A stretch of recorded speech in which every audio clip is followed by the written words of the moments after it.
everyone, and welcome to another episode of Justin the Food Entrepreneurs podcast. I'm Justin Bizzarro. I'm your host. That's Bizzarro, and you can find me on Instagram, Facebook, and TikTok at Justin Bizzarro, and you can find the podcast at Justin and the Food Entrepreneurs on Facebook and Instagram as well.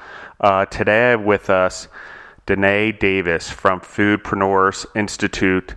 How are you doing today, Denay? I'm doing very good, Justin, and thanks for having me. So, Denay, tell us a little bit about your background and how you got into opening the Institute. All right, I'd love to. It actually started, I relocated from Michigan to North Carolina in 2005. And when I got here, I found out they had this wonderful program called the Home Food Processing Program. It's possibly known as Cottage Foods all over the nation. And I could sell my baked goods at farmers markets in different locations. And that's how I really got started. I started baking and selling, and people would ask me, how are you doing this? And I am an educator by trade. I'm a teacher. I teach at the college level. And so I decided to take all my experience, everything I learned from selling my pies and cakes and cookies, and I put it on a website called homebasedbaking.com. Lo and behold, a publisher in Connecticut saw the website and said to me, I would love to turn this into a book. Well, that's incredible. Yes, the website became a book.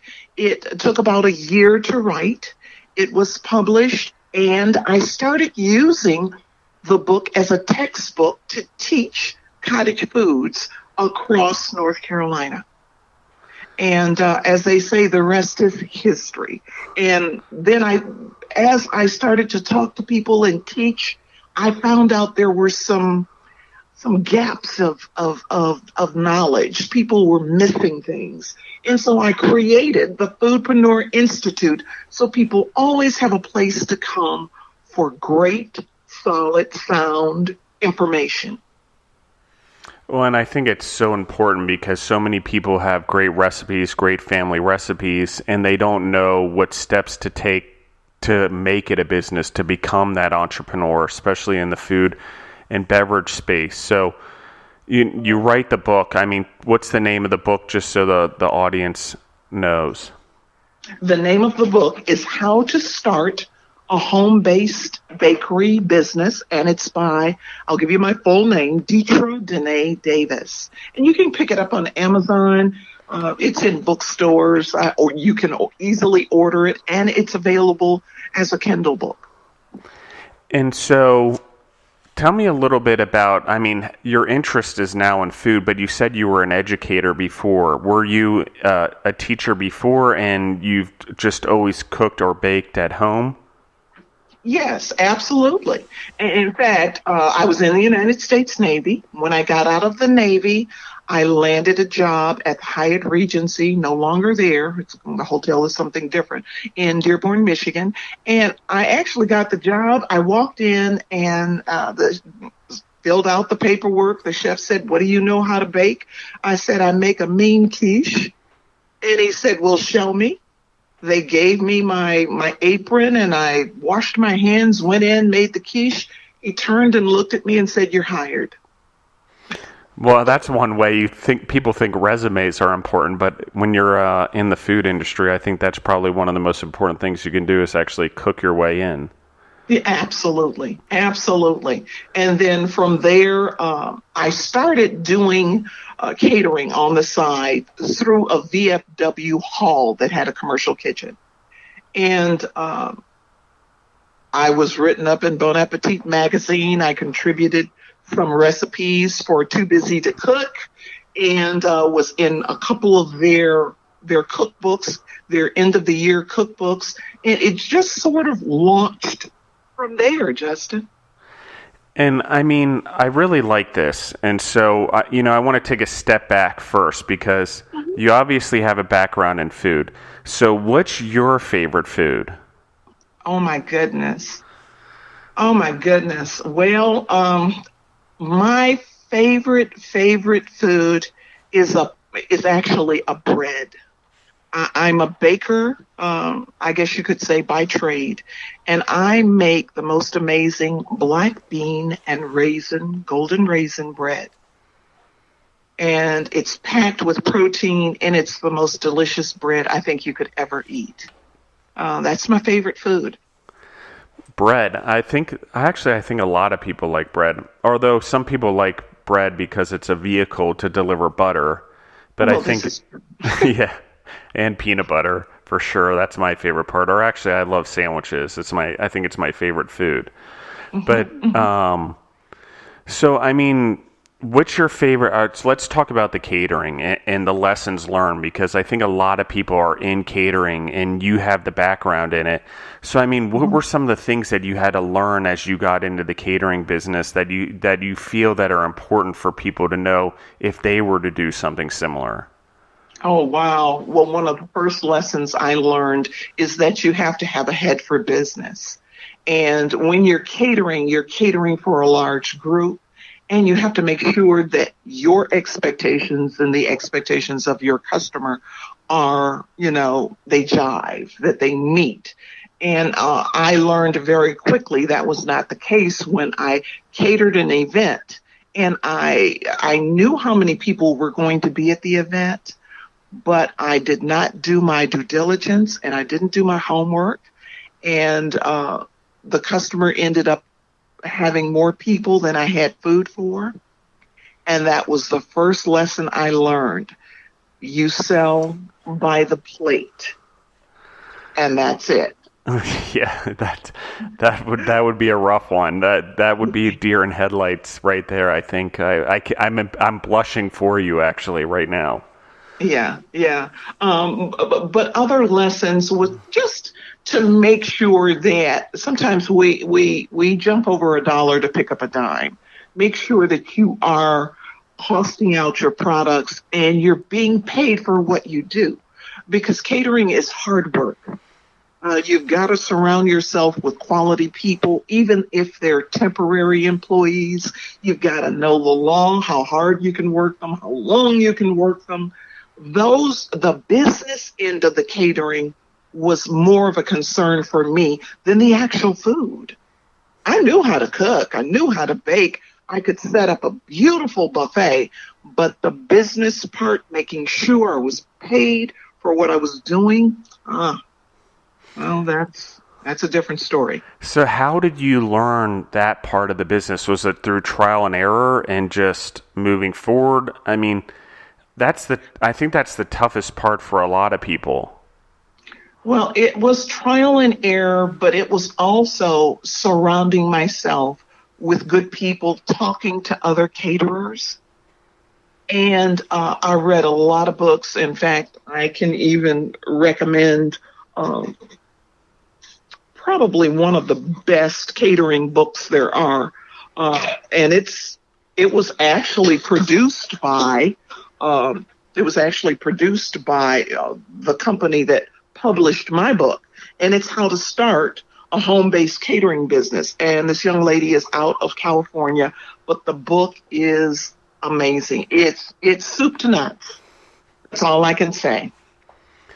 Well, I think that's probably a good thing for anyone to read, because I think the business side is the hardest for people. Just because you make good food or a great beverage doesn't mean that you're going to be able to sell it or you're going to get people to buy it, because there's whole level of customer service and treating your employees right and managing your finances and the accounting and the taxes and the regulatory compliance and so on and so forth. And then, what does it look like if you have to, share a kitchen and things like that. So it's so difficult, which is why I think it's so great what you're doing, because you're helping people fill that gap.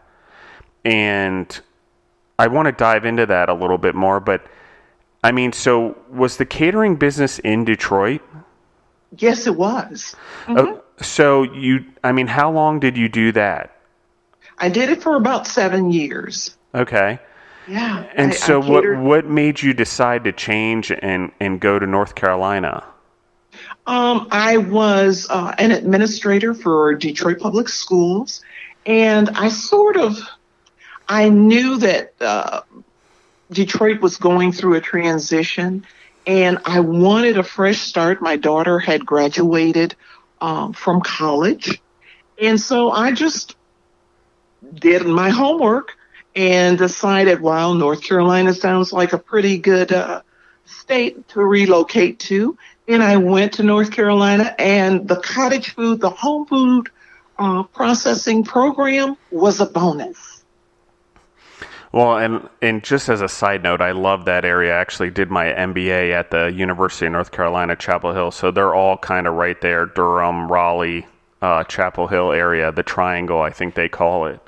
Yes, absolutely. And they're foodie people down here.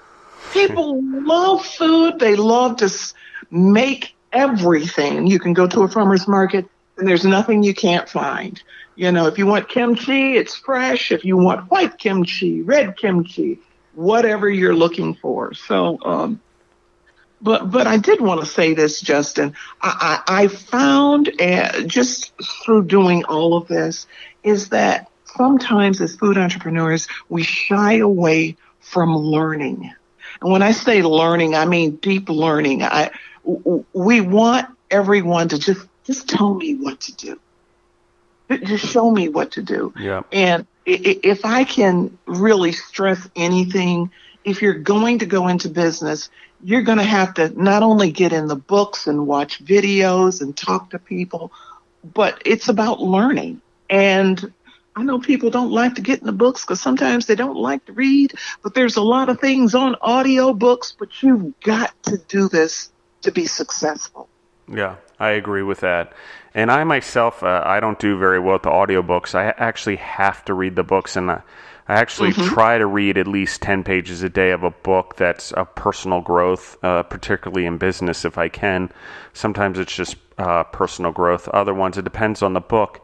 But I always try to read those 10 pages. Some days I read more than 10 pages. But I think you're spot on, is learning is one of those things that actually, it reminds me of a professor I had at the University of North Carolina, and it's sort of, you're given all this information, and you put it through your own grinder into your head and try to put the pieces back together that make sense for you. If I did it exactly the way he did, I probably wouldn't be as successful as he was as an entrepreneur.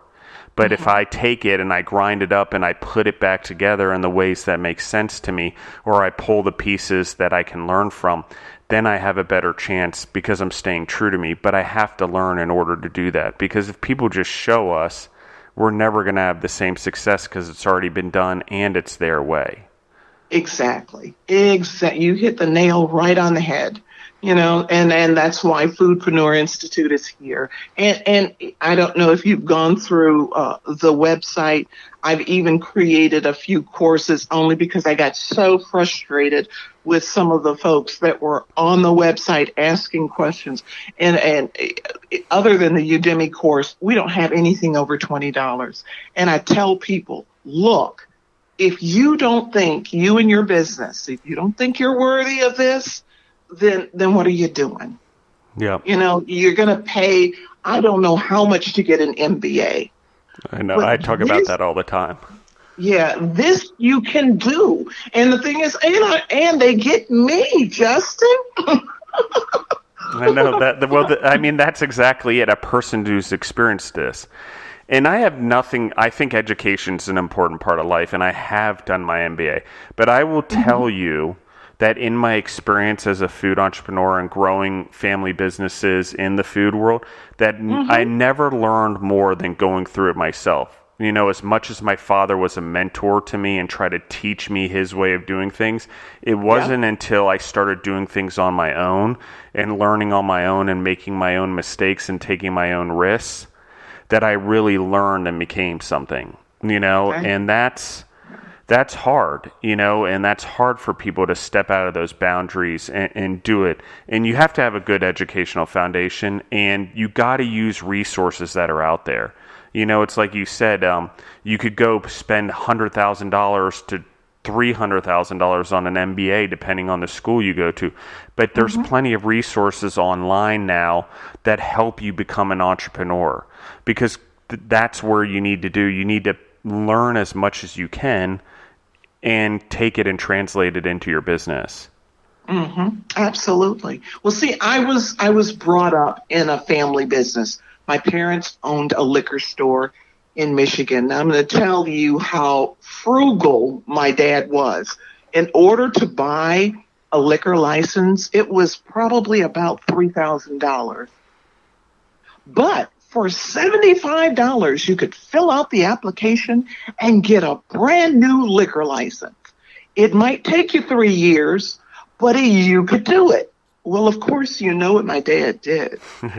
Paid $75, waited 3 years, and got a brand new liquor license. He said it was worth it. He says, I'm not paying all that money for some. He said, in the meantime, I'll just learn how to operate a beer and wine business. Yeah. And then when the liquor license comes, I'll be prepared. He was absolutely right.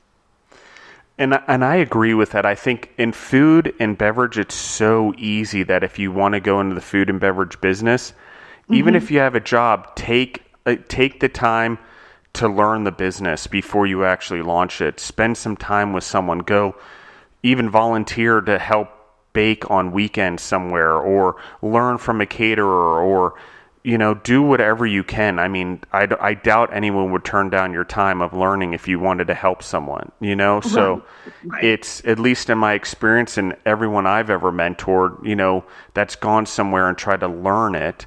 The person that there is an entrepreneur also, and they're frugal. I think it comes with being an entrepreneur.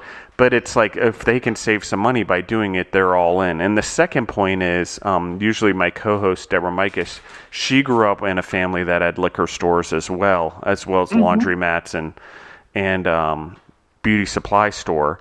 But it's interesting when you grow up in that environment, how your mindsets to become an entrepreneur. Like, you see it around you. And I grew up on a farm, and that my mom ran the farm, and she was an entrepreneur in that way, with horses and, giving lessons and shows and breeding and things like that. And then my dad was in the food world. And so you just kind of pick up on things, and then nothing else kind of makes sense. You try to do some other things, but nothing else quite makes sense, which I was going to ask you, and it's kind of interesting, is because you learn that a lot of people that do become food entrepreneurs, or entrepreneurs in general, have somewhat of a family background in it. That doesn't mean you can't learn it if you don't have a family background in it. We've had plenty of people on the podcast that have learned it, but it's just interesting, the drive and the ability to take the leap quicker when you come from that background. Absolutely. And you learn, well, it just gives you a different perspective. For example, I appreciate customers. When your bread and butter is your customer, and you almost have to really grow up in a business to really take this perspective. But when your bread and butter is the customer, you look at people differently. You can't be so judgmental, because you don't know who's going to be purchasing your product. And you really want everyone to purchase it at some point. But, you kind of have a deeper appreciation for what it takes to go to market and to sell products. And you want to be successful. You want to do the best. And I think it's the right thing to do. If you're offering food and a service, and it's part of the experience, I mean, it's the right thing to do, to give them and treat your customers with respect and obviously love and joy, and, they make your life possible. Absolutely. Absolutely. Oh boy, I could write a book on that. Yeah, no, that could go on for years. But it is amazing how many people don't realize who their true customers are sometimes. Sometimes they think it's their vendors or their employees, or, and they put a lot of attention to them. And I know they understand the difference of the word, But what I am saying is where they actually spend their attention. And it's important to have happy employees, don't get me wrong, and happy vendors. Mm-hmm. But your customers are the first thing that makes sense. So if you're trying to make your customers happy, you're driving your employees to make them happy as well. And thus your employees are happy. And when your employees are happy, they're also treating your vendors better, which make them happy. And it's not quite that simple. You have to build culture, but right. It is something that is important. Absolutely. And speaking of that, and what I love what you're doing, and I've seen the YouTube videos you have, and I really love the educational pieces. And I mean, it couldn't be cheaper in my opinion. I was actually blown away. I'm like, that's a lot of knowledge out there. And one of the things is that you never know. Sometimes you read a whole book, but you get that one tidbit, that seed. It was only on one page, but it's worth reading that book. And it's the same with the education. You don't know what that one tidbit's going to be, or what it may be one of at every 3 lessons, but there may be something in there that you grab that changes the way you do things. And I think that's important as well. Absolutely. I know when I started selling, as I mentioned, I sold baked goods, but my primary baked good was pies. And I quickly learned that pies are seasonal. And so when I came across other people who were selling pies and they would complain that they weren't, I'm not selling enough, I'm not getting the customers, I said, you know what, we need to sit down and we need to talk about this, because you need to understand that pies are seasonal. Believe it or not, cookies are seasonal. And you can purchase reports. Studies have been done by companies that make billions. And so you don't reinvent the wheel. You just kind of follow their lead, with your individual recipe. So it's Justin, it's deep, but again, I have to go back to education. You want to jump out there because the easy, fun part is getting your product to market and having people feed your ego. But in order to get your wallet fed, you've got to learn.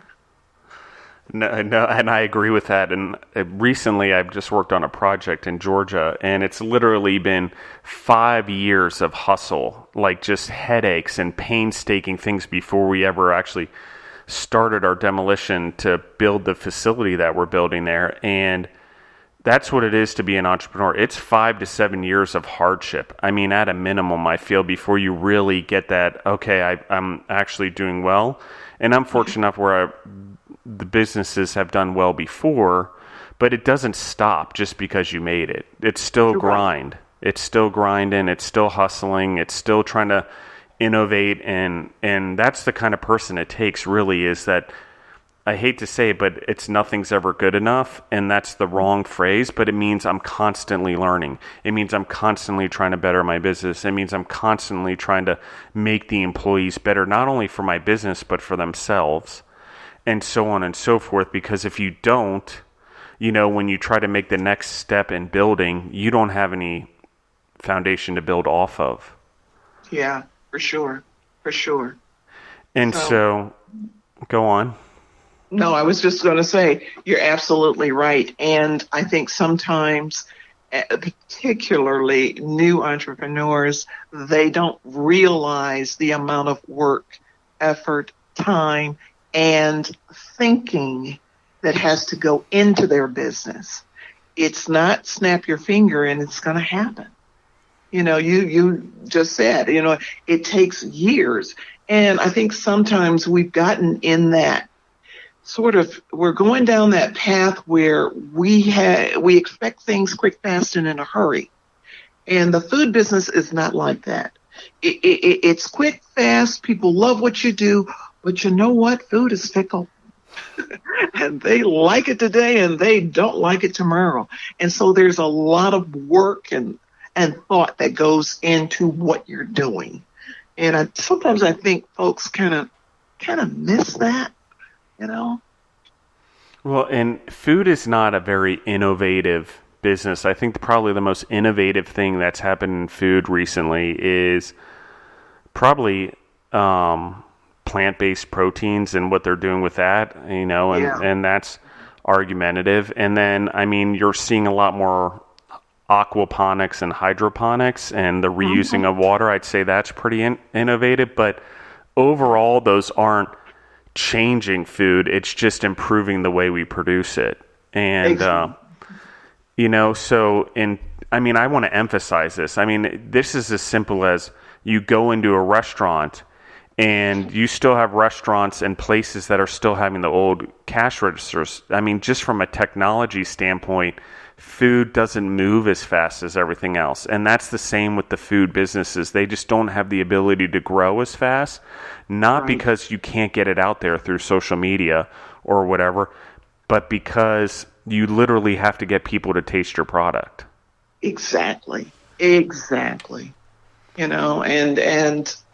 you're afraid or if you're shy, you might as well forget it. You've got to be a social butterfly, and you have to believe in what you do. You have to believe in your product.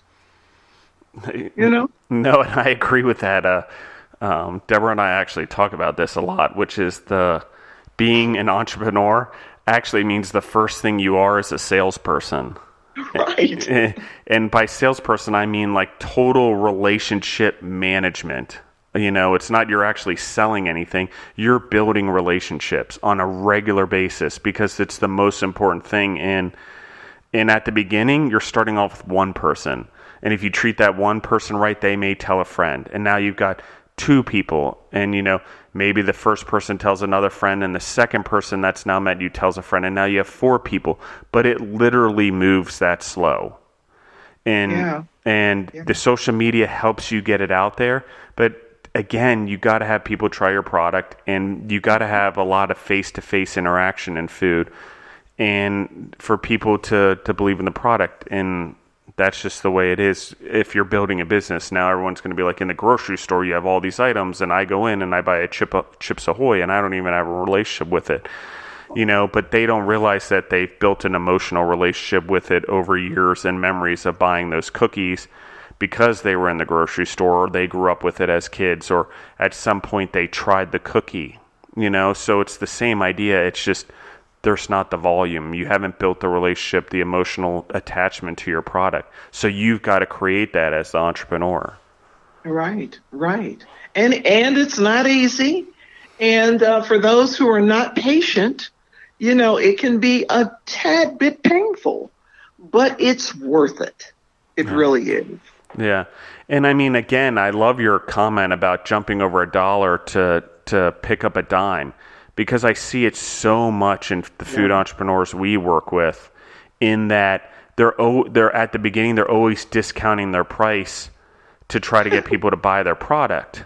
But then no one ever gets used to paying full price. There's always discounts and, sales and buy two, get one free. And well, I get it, you're getting people to buy it, but now you've gotten everyone used to paying a discount, and they're just going to wait around until you discount it again. They're not going to ever buy it at full price. You've already trained your customers. So at the very beginning, you're training your customer to get used to whatever price you're going to have, whatever service. So it's got to start at day one. And patience, like you said. Yeah. I agree with you completely, because I can't tell you, I know ladies who do amazing wedding cakes for Duke Gardens here in North Carolina. And I'm like, this cake cannot be sold for $400. I'm sorry. I cannot allow you to do that. And then they'll say, well, no one will buy it. I said, yeah, they will. They will see the value in it. But see, if you don't see the value in your work, in your product, no one else will see it, because there'll be that doubt, that hesitation. So, I don't know. I agree with that 100%. So, I mean, we got down a rabbit hole, but I really enjoyed that, because I think we chased it from, catering to where you are now, and what you're doing with the Institute. And, you're getting ready to launch your own podcast. Is that correct? That's correct. So go ahead. No, I was just going to say I started with Stories of Impact, which is nothing more than me going around the nation talking to people who are food entrepreneurs. But I'm actually launching this with my webmaster, the person that does my website. And we are going to talk about the business in social media and connecting to the customer, because I don't think there's quite enough out there. And I'm looking at it purely from an educator's perspective so that I can put it in plain language. This is what you need to consider. I'm not telling you what you need to do, but I am going to give you some food for thought, no pun intended. I love that. And I mean, so you've now built this institute and you're deciding to do a podcast. So this to me is an example of the growth you've had over your career to constantly learn and then improve. And then also not only that, learn new technologies, use social media, now use podcasting as a way to get the message out there to people in an easier way. I mean, you're mentoring basically through a podcast versus one-on-one, which makes it available to so many more people at one time. Absolutely. And that's my whole goal. I've got to, people need to know that they're not alone. Okay? This is not rocket science. I'm sorry, it's not. You can do it. You can be successful, but there is a certain degree of knowledge and work, that four-letter word that people hate. Yes, you're going to have to work, be patient, and toss your ego to the side because it is not about you. You know, and oftentimes a lot of entrepreneurs, period, food or otherwise, think, oh, wow, you know, I. If you focus on the I, you're focusing on the wrong thing. So, I'm sorry, I want to cut in there because, and I'm sorry, but I think what you said is so important because I think some people get into being entrepreneurs thinking they're their own boss. You know? Yes. And it is not at all what it is. You are not the boss. You are, your employees, your customers, your vendors, you name it, the community, whatever it is who you work for. And let's be honest, the hierarchy that you form in a business, you may be at the top, but it's really upside down. And there's really no I in the scenario. You know, you've got to work because now people are relying on you for food on their table and roof over their head and everything like that. I can't, how many people come to me and tell me how they built the business on their own. And I'm like, well, you have 50 employees, so you can't tell me that you built it on your own.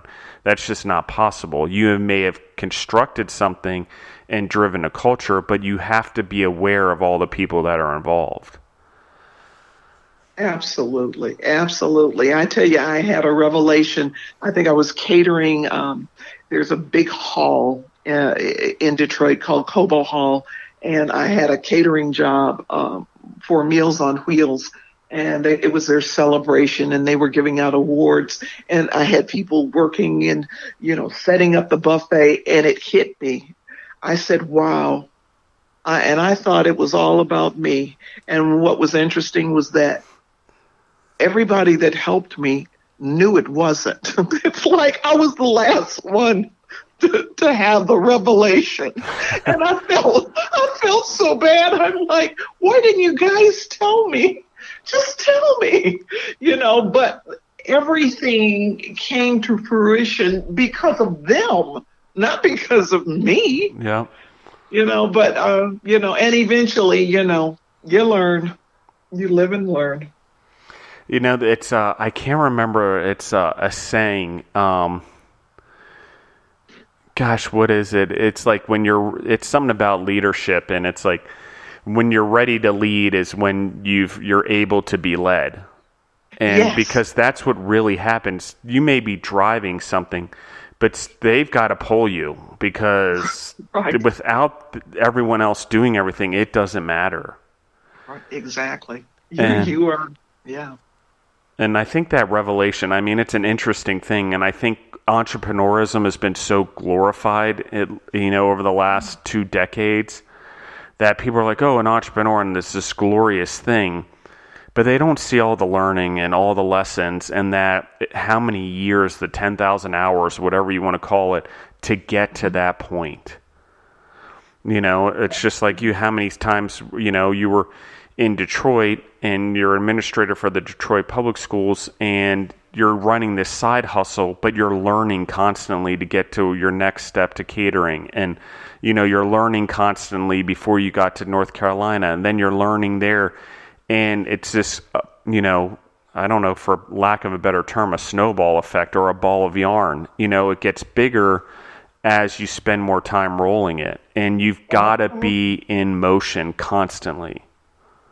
Exactly. And you learn about people. And that's why I say if you're not a social butterfly, you need to put yourself in an environment where you are front and center and you have to engage. Because you're going to have to learn. You have to learn how to communicate with people. You have to learn, as I said, don't be judgmental. If someone, turns up their nose at your product, don't get an attitude. They don't have to like it. But, there are hundreds, thousands of people out there, and there are going to be other people who will love what you do. That's so true. What do you love about it the most? You've obviously, you love what you're doing. So, tell us about that. Tell us about what you love about what you do the most. Wow. I love and live for Lightbulb Moments. When I am either on the phone or I have a Skype or I have a class and someone has a light bulb moment and says, oh my goodness, I get it. That is priceless. It can take me to the grave because they have then been transformed and changed forever. And you see it and they admit it. And so, I don't know what to say.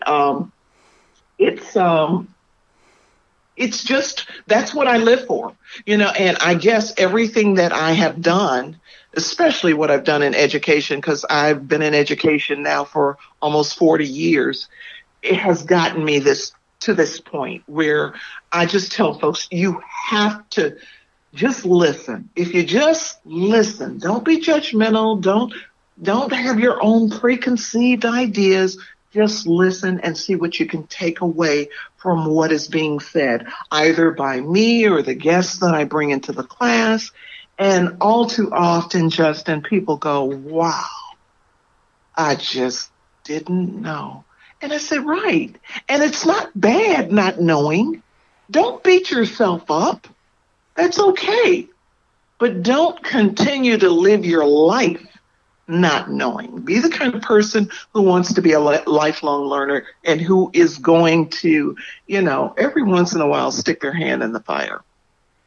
That's true. And, sometimes you have to get burned to learn your lesson.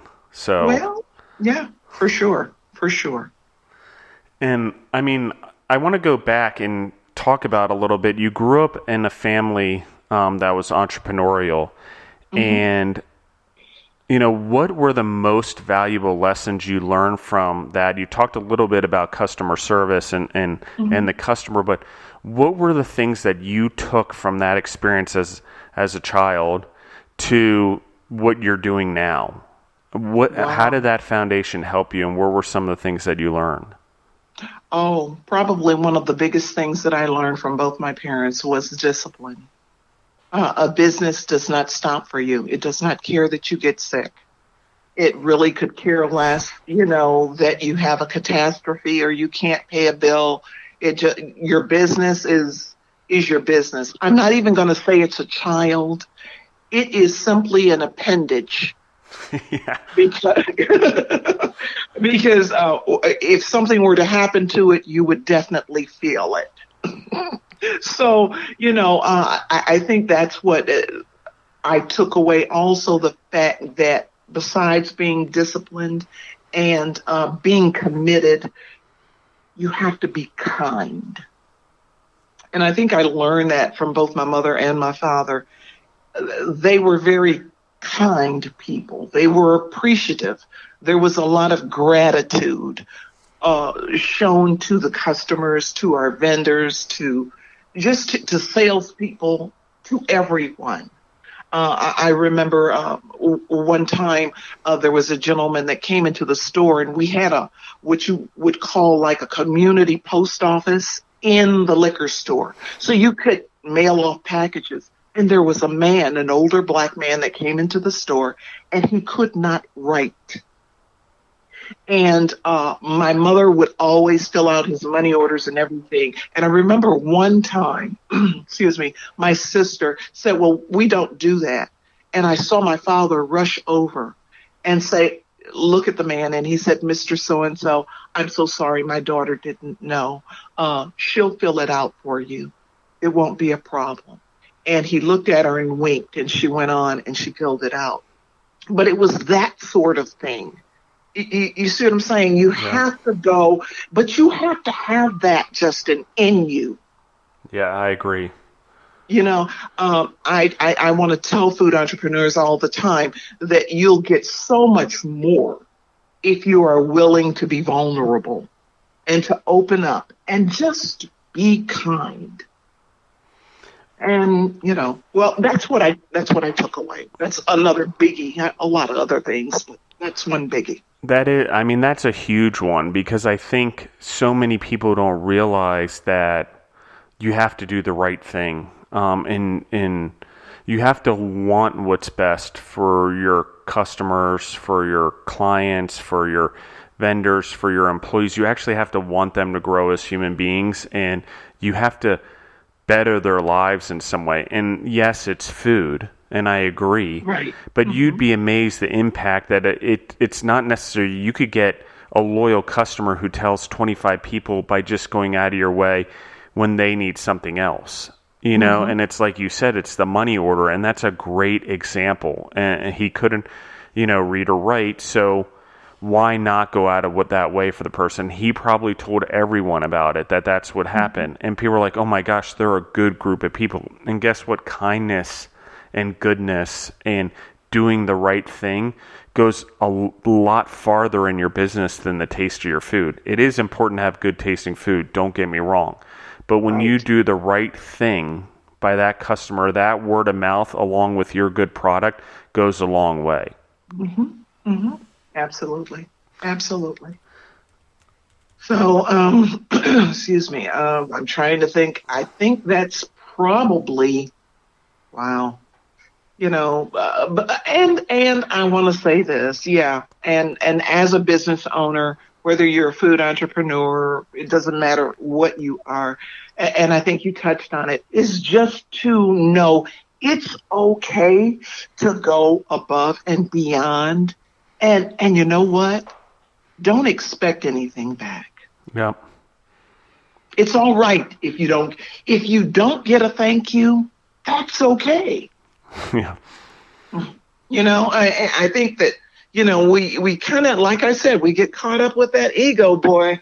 Between that, but you have to let it go and just say, I did the right thing today, and okay, let's get ready for tomorrow.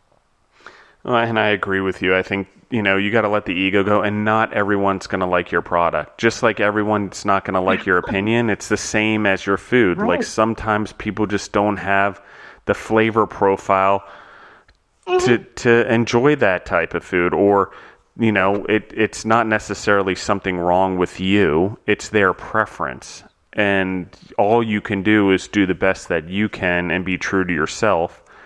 And I think it's great. And is there something, how in your opinion could I improve my product?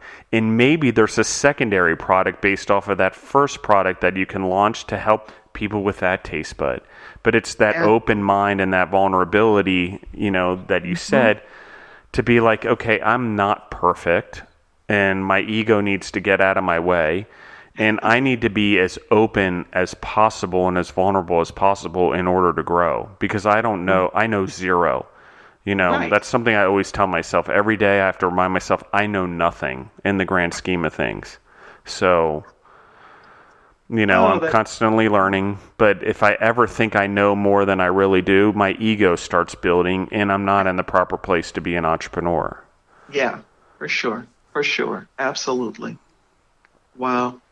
Amazing. Yeah. So, we just work with the folks we work with and try to do our best by them.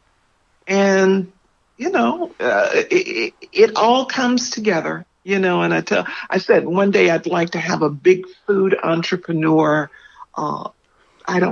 conference, or not like the specialty food conference, but a conference that celebrates the people and not so much the product, because it's a tough job, It is, and the more food entrepreneurs are connected with each other and have someone that is going through the same struggles or has been through the struggles, the more they can relate. I think the faster you're able to get through things and the faster you're able to grow from them, because you feel that you're not alone. And that's the real thing, is no one's really alone. People have done it before, especially in food, probably for thousands of years. Yes, for sure. Absolutely. And so, Denay, as we start to wrap up, first I want to give you a little bit of time to just say anything that you want to say before we wrap up, as well as let everyone know where they can find you online, what your podcast is going to be called, and where they can find you on social media. Oh, well, they can find me, first, the podcast at this point is Stories of Impact, but we will probably change the name. So if you're looking for it, look for Stories of Impact. And of course, on my website, if we do change the name, we will put that on the website. You can find me at foodpreneurinstitute.com, and it's simply foodpreneurinstitute.com. That's it. All of my information is out there. I'm on Facebook. I'm on Twitter. I'm on Instagram. Where else am I? I think most social media. I have a big following on Facebook, and you can jump on Facebook and ask me anything, seriously, and I will answer you. Yes, it will be me. It will not be a bot. It's actually me. And I guess my parting words would be, no matter what, don't give up. When I say don't give up, I'm not saying don't change what you're doing, because you may have to do that. Because sometimes we select something, even a product or the way we're marketing a product, and it's not quite a good fit. And that's okay. But don't give up on yourself and on your dreams and on your passion. Everything changes, and it's all right to be wrong, and it's all right to fail. We all do it. Just land on your back, because if you can look up, you can get up. And so I think that's it. Well, and I really appreciate you taking the time to be on the podcast, for sure. I think this was awesome. Oh, thank you, Justin. I appreciate being on anytime. And don't be a stranger, please. No, and I won't. And I think once you launch your podcast, we should do another episode to we can go over some other things, but also to help tie in my followers and listeners into your podcast as well, because the point of doing my podcast is to help educate people and entrepreneurs to learn from other entrepreneurs.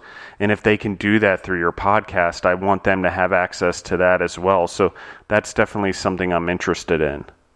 Absolutely. And I will pass that information on to you. And in early 2020, maybe in the first few months, let's look at doing something. Awesome. All right. Thank you, guys. Thank you, everyone, for listening in. I appreciate it. Everyone enjoy their week. Have a happy holidays. This will probably be the last podcast before the holidays. I think so. And so everyone have a Merry Christmas and a Happy New Year. Be safe out there. And good luck to everyone. Thank you, everyone, for listening in.